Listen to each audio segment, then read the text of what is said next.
Hello, thanks for tuning in. It's Stuart here, record collector, and I also sell records. My website above, I've got very cheap shipping and discounts if you're interested in any of my records. So, I want to talk on this occasion about record shops in the 90s that I used to visit. So, I'm going to be talking about London record shops first, and then other shops dotted around the country that I used to visit, mainly as a dealer. Record shops and record dealers, because there were some dealers I used to visit who didn't have shops, so I will certainly be talking about those. Right, so yeah, London shops. Well, classical records are not a big market compared with pop and rock and everything, so there were dozens of record shops in London then, and I believe there are dozens now. I mean, maybe even 100, I don't know. But I used to go to the shops in London that I knew would sell a reasonable quantity of classical records. That didn't really leave much. We're only talking about a handful of shops. Although having said that, there are shops I knew about but didn't visit. Let me just mention those first of all. Harold Moore's Records. I never did visit Harold Moore's, mainly because by reputation I knew that his prices were very high. And with me in the business too, I didn't really see how I could possibly make money by buying from Harold Moore's. I knew that he had Japanese and Korean dealers coming to him and paying him top dollar. And from other dealers I knew, his prices were high, and they told me they never bought anything off him. So I saw no reason to go and waste my time and go in that shop. And I regret that, actually. I wish I had gone in just to have a look around. That was a bit silly, really. So I moved to London for 6 months in 1990. When was it? 1996. I spent 6 months in London. I rented a flat off a friend, and that was probably the time when I visited most of those shops. So yeah, Harold Moore's I didn't visit. I'll tell you about the shops I did visit in a minute. First of all, yeah, Harold Moore's I didn't visit. The other one I didn't visit was a shop called Cheapo. I knew about this shop because a lot of the South Koreans used to go there and talk about it with a lot of excitement. He would price everything up, like a pound each or something like that, and I think he would pull out all the collectibles, but they could still make good money out of going through his, you know, common records, buying hundreds of his records off him for a pound each. I never did go in there. Again, probably I should have done, just for the experience. I regret now some of these shops I didn't go into. But anyway, let me talk about the shops I did go into. So first of all, a lot of you who live in London are bound to know about the Notting Hill Gate what was it? Notting Hill Gate. I think it was Hi-Fi and Video Exchange or Music Exchange. So there were two shops. I think one was specially in Notting Hill, yeah, on the main road, where the station is. There's one that dealt mainly in classical and sort of jazz, and then there was another one that did pop music and everything. There were two shops, and of course I used to go into the one that dealt in classical music. I used to spend money in there. There were no real sort of massive bargains to be had in there, but they priced the records such that, when I did find an interesting looking collectible, it was usually at the kind of price where I could buy it in and make a margin out of it. So I did used to spend reasonable money in there. I would typically go in and spend a couple of £100 back in the 90s. And in their cheap section, I would occasionally find something interesting that I think they had overlooked for some reason. So they knew their records fairly well, but they didn't have absolute knowledge where collectibles were concerned, and it was possible to pick up a bargain, which is a nice thing. It's nice. It gives you motivation to go into a shop if you know that there might be a bargain there. Nowadays, not so much so with eBay, with Discogs, with PopPsych, all the record shops, classical records, they can look up what they're worth, and it's very difficult. Usually you find that, if anything, records are overpriced because those dealers have not taken into consideration which pressing it is, they've not taken into consideration maybe which issue of jacket it is and other things, and consequently you will find in today's shops it's even harder to pick up a bargain because of mispricing. So yeah, I liked that shop. The only thing I didn't like about it is that they played music in it, and they seem to play a lot of contemporary avant-garde type music, which I don't really like. I found it off-putting, and I think I even told them once, and they just kind of just said to me, "Well, too bad." And there was a guy in there who was probably early 30s, late 20s. I don't know if any of you guys remember him. He wore glasses. He was American, and he had a kind of shortish um, black beard. He was quite a nice, he was quite nice. And I saw him once at a concert, at a concert in London. I can't remember what it was, but it was a Mozart horn quintet and some other chamber music. And we stopped and exchanged words. So there was him. There was another guy with white hair. I don't know their names. If any of you guys went in there in those days. So there was a guy with white hair, and I didn't really exchange much chat with him. We just did the business. And it was quite a good sized shop. And really, in terms of the amount of records they had for classical, it was quite impressive. It's not like nowadays you go into one of these record shops that sells everything, and you've got to grovel on the ground in a cardboard box full of 100 records, maybe, if you're lucky, for classical. No, it wasn't like that. They were all nicely laid out, and it was very nice to go in and flip through them and try and find something to buy. Generally, the condition was fairly good. If there was a fault, I like the fact that they put, if they would put, say, £10, and then they would say what the fault is. There's a fault side too, or I thought that was really good. But nevertheless, I always like to check the condition myself. So yeah, that was Notting Hill Gate Music Exchange. And I think the last time I visited them was probably, the year 2000, 2001. So I don't know if they're still there. Somebody can let me know. Okay, where else in London? Okay, there was the most important shop in London, which, it was probably the single most important source for me in those 6 months I was in London. So if you come out of Waterloo Station, there was a shop called Gramex. I think its full title was Gramophone Exchange, and there's actually a web page which details the history of it. It's quite a famous shop, sadly now closed. The owner, Roger Hewland, is, I believe, still alive. He's in his 80s. So I knew about this shop from other dealers. They told me about it, and I understood that it was possible to buy records in there at a price that would allow you to make maybe some money. And so one day I went along. It's not a massive shop. It was probably only about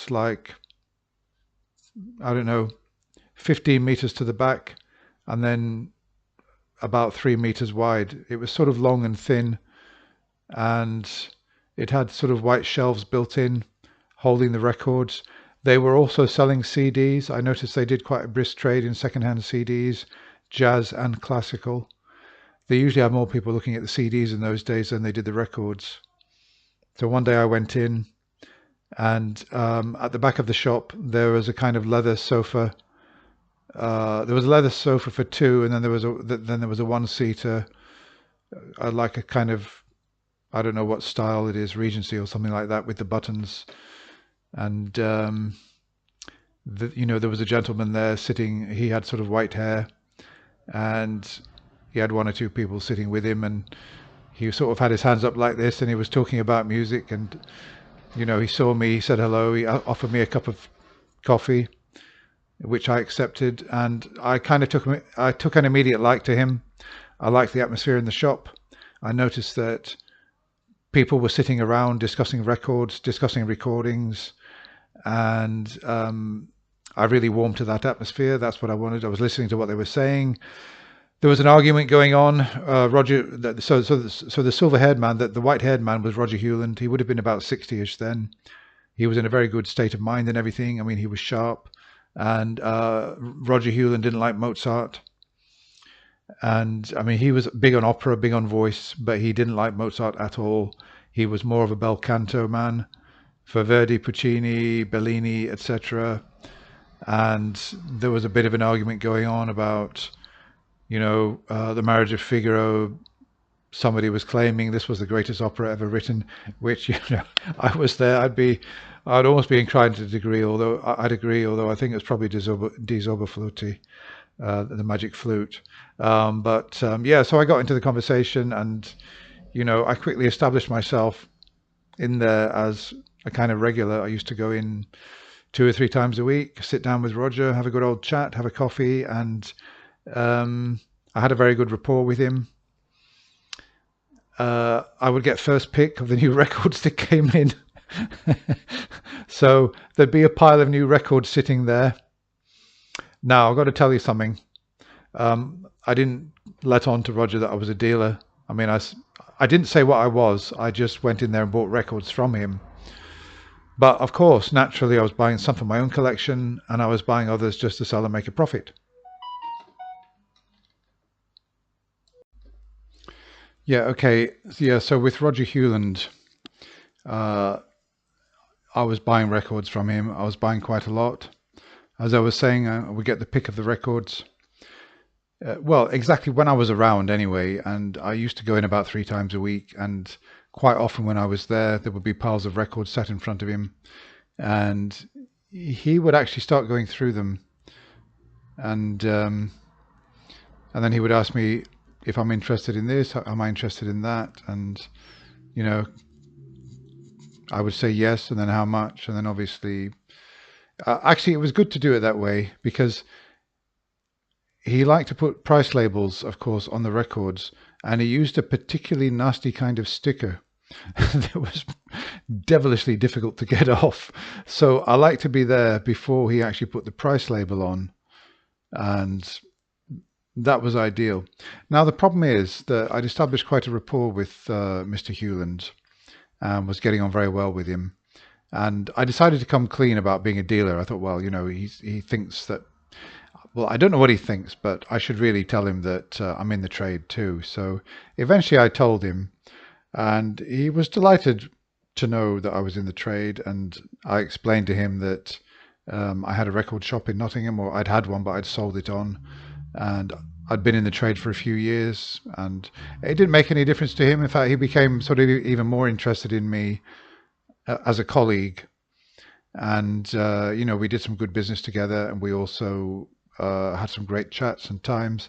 We always did disagree about Mozart. That was the only thing. He didn't like Mozart. And I didn't push the point. I wasn't, that didn't really matter to me too much. But yeah, so yeah, just to say that his pricing policy was really erratic. I mean, he obviously had his own criteria for pricing, but I mean, just to give you an idea, he had in really beautiful several records of the Vela Quartet on SXL 6000s, early editions. And when I saw those, I thought, oh my God, I've got to have those. There was Mozart and Haydn. There were 3 or 4 records. They looked like they were in absolutely superb condition.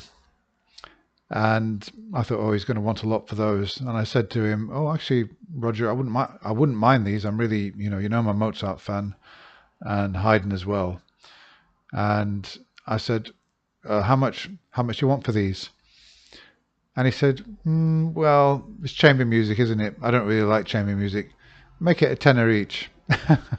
That's how he did things. It was crazy. I mean, he didn't really pay consideration to what they were really sort of worth on the market, but he was quite whimsical about things, like, he didn't like chamber music. And I mean, really, I would have expected him to sell those for at least 20 each, so a tenner a piece. So yeah, I did very well in Gramex, and I enjoyed going there. I enjoyed my times there. I met some other collectors there and various people. So yeah, the last time I went to Gramex again was about 2000, 2001 maybe. I believe the shop continued for several years and finally closed around about 2015. And Roger Hewland, I believe, is still alive. He's in his 80s now. So yeah, so that was Gramex, really great shop, and Roger Hewland was a fabulous character. Really liked the guy, and he knew his music. Maybe he didn't know his records quite so well with some of the pricing that he was doing, but he was really great to deal with. So I see we're on 15 minutes already, and I've just done Gramex. Okay, but the rest I can get through fairly quickly. So where else was there in London? Well, this doesn't count as London because it's not. But in Worthing, there was a shop, not a shop, there was a place at Worthing railway station. There was a guy there, I can't remember how I met him. He was like in his mid-30s or something, and he had a place at Worthing railway station, unbelievably. Just, I don't know, it was almost like a hovel that was just stacked full of records. There was no window in there, and I used to go in and buy stuff off him now and again. Not that often, but I wonder whether any of you remember that place. Brighton. Okay, there was a record shop in Brighton I used to go to. Afraid I can't remember what it was called, but it wasn't a brilliant shop from my point of view. I didn't often get much from there. I noticed they did quite a lot of film soundtracks, and I actually offered them some film soundtracks at one point by post, and they made me an offer, but I never sold them.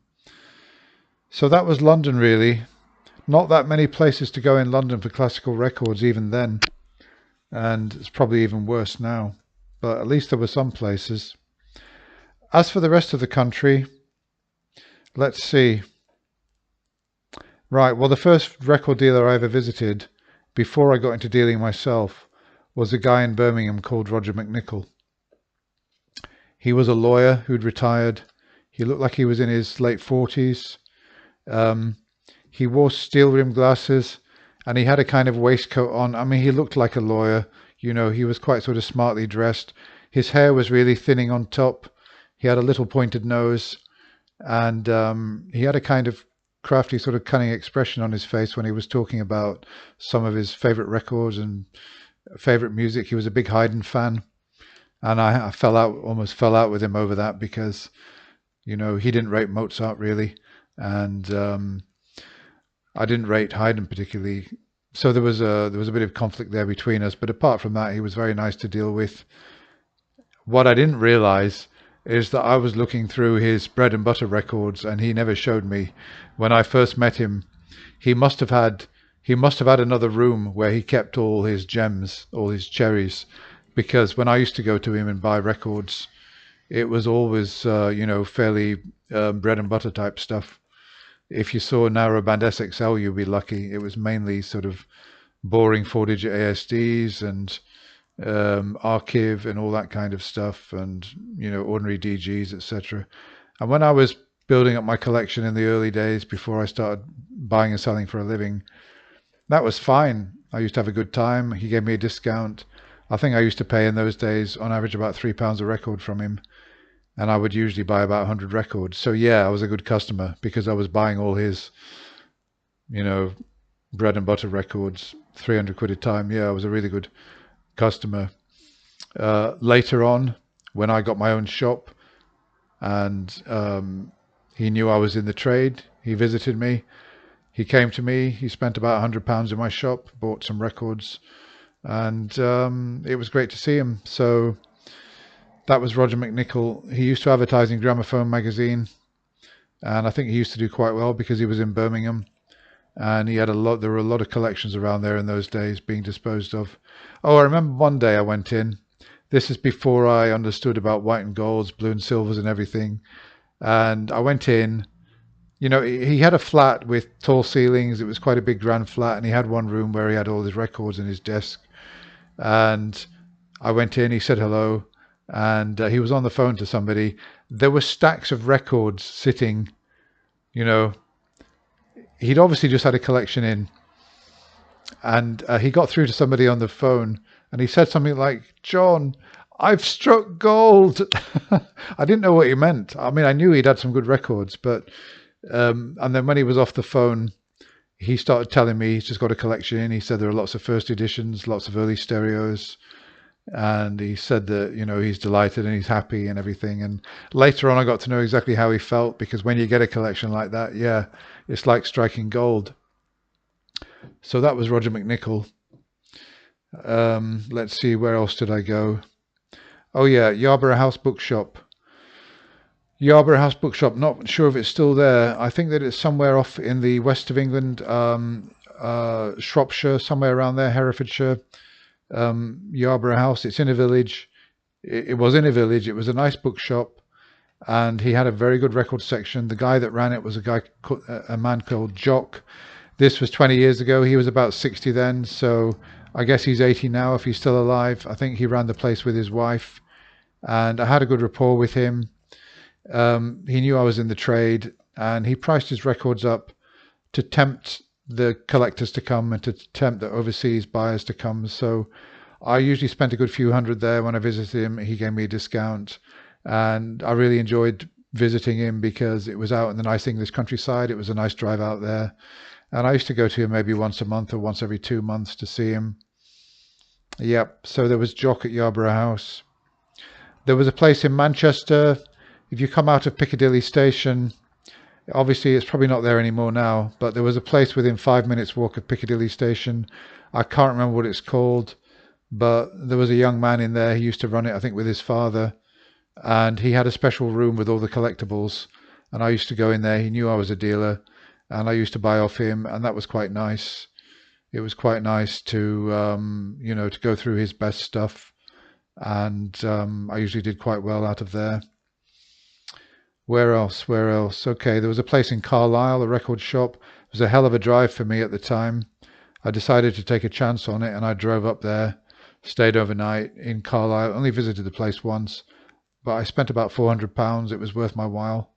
I don't know what that shop was called. Maybe some of you guys know. Talking about the 90s, of course, remember that. Right, where else? I think that's just about it, really. Yeah, that's about it. There were one or two other places that I went to, small places. Um, you know, like there were some bookshops. I think there was one in Matlock in Derbyshire. Scarthian Books, I think it was called. I think they had records, or did they or didn't they? I can't remember. But there was definitely a bookshop in Matlock that had classical records, and I used to buy from there. And there were one or two other places, but I've really mentioned all the main places I used to go.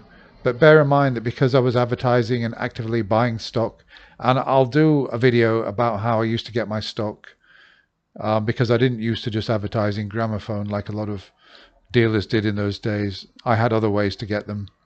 So I'll talk about that. Ways that I probably wouldn't use today, because with all the information that's out there, I just don't think it would actually work.